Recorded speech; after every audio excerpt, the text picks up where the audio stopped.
Haleluya, haleluya, haleluya. Shalom warga kerajaan, senang sekali kembali berjumpa dengan saudara. Dimanapun saudara berada, doa saya agar setiap kita tetap sehat dan tetap dalam pemeliharaan Raja kita yang sempurna. Haleluya, haleluya. Nah, saudara terkasih dalam Tuhan, masih dalam serial soal keuangan.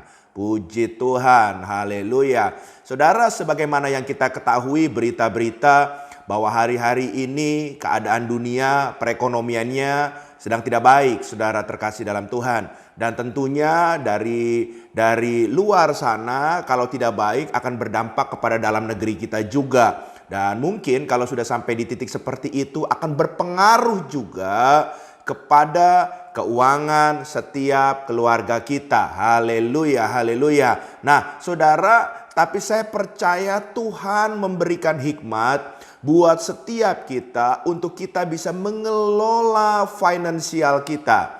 Nah, oleh sebab itu saudara, satu kata ajaib yang saya ingin sampaikan kepada saudara, mulai hari ini, mulailah kehidupan kita dengan gaya hidup berhemat.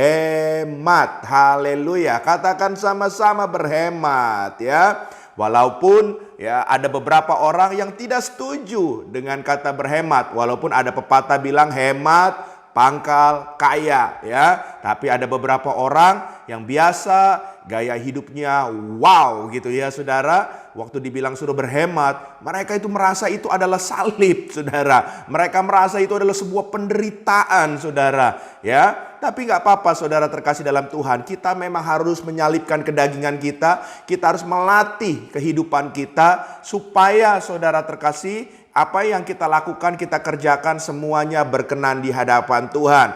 Nah, oleh sebab itu saudara, pada saat kita belajar soal gaya hidup berhemat, apa sebenarnya gaya hidup berhemat? Ya, berhemat jangan salah pemikiran, jangan saudara pikir berhemat itu ini nggak boleh, itu nggak boleh. Saudara, bukan seperti itu saudara. Ya, tapi berhemat yang pertama, mari kita lihat sama-sama dalam Filipi pasal yang keempat, ayat yang ke-12 sampai dengan yang ke-13.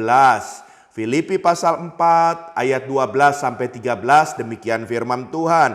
Aku tahu apa itu kekurangan dan aku tahu apa itu kelimpahan. Dalam segala hal dan dalam segala perkara tidak ada sesuatu yang merupakan rahasia bagiku. Bagiku dalam hal kenyang maupun dalam hal kelaparan, baik dalam hal kelimpahan maupun dalam hal kekurangan, segala perkara dapat kutanggung di dalam Dia yang memberi kekuatan kepadaku. Katakan sama-sama amin. Haleluya.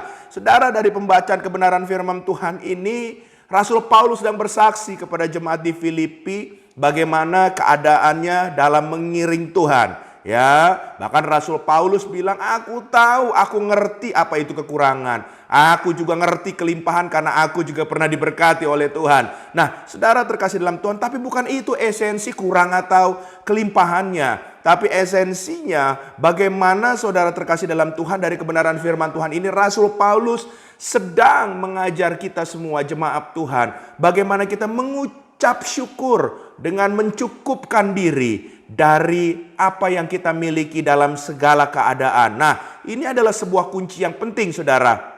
Sebab bila kita tidak bisa mencukupkan diri dan kita selalu merasa kurang, pingin lebih dan pingin lebih terus, itu saudara di tengah-tengah masa yang mungkin masa-masa tidak baik dalam kehidupan finansial kita, itu akan membuat kita semakin jatuh lebih dalam lagi, semakin kita bisa terjerembab ke dalam jurang yang dalam saudara. Nah, tapi waktu saudara bisa belajar mencukupkan diri dalam segala keadaan, itu akan menolong dan membantu hidup saudara dan saya. Dan saya percaya memang saudara, gaya hidup hemat ini saudara terkasih dalam Tuhan, artinya saudara dan saya bisa mengelola dan mempertanggungjawabkan apa yang Tuhan percayakan untuk hormat kemuliaan bagi nama Tuhan. So, cukupkan diri dalam segala keadaan. Haleluya, haleluya. Yang kedua, saudara, mari kita lihat sama-sama dalam Rut pasal yang kedua, ayat yang ke-7.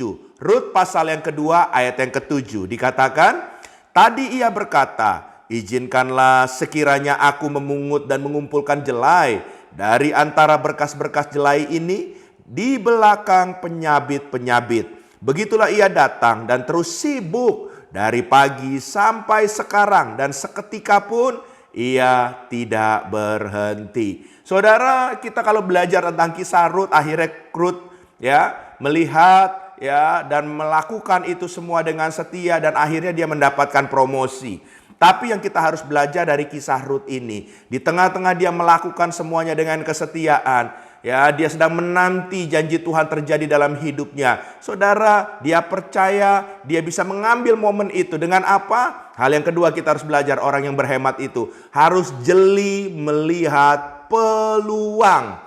Ya, dari apa yang Tuhan percayakan, saya percaya selalu ada celah-celah untuk kita mengalami hal-hal hebat, hal-hal luar biasa bersama dengan Tuhan.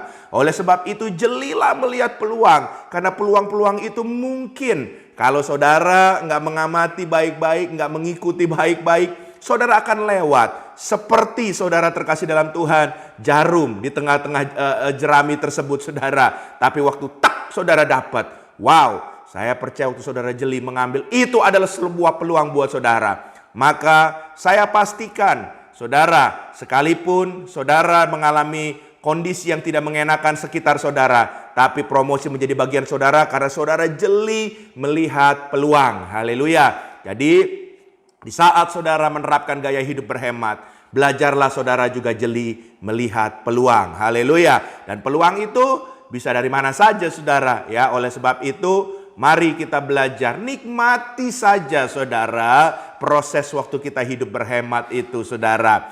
Yang ketiga, yang terakhir yang saya pengen sampaikan kepada saudara, mari kita lihat sama-sama dari Amsal Sulaiman pasal 11 ayat yang ke-24.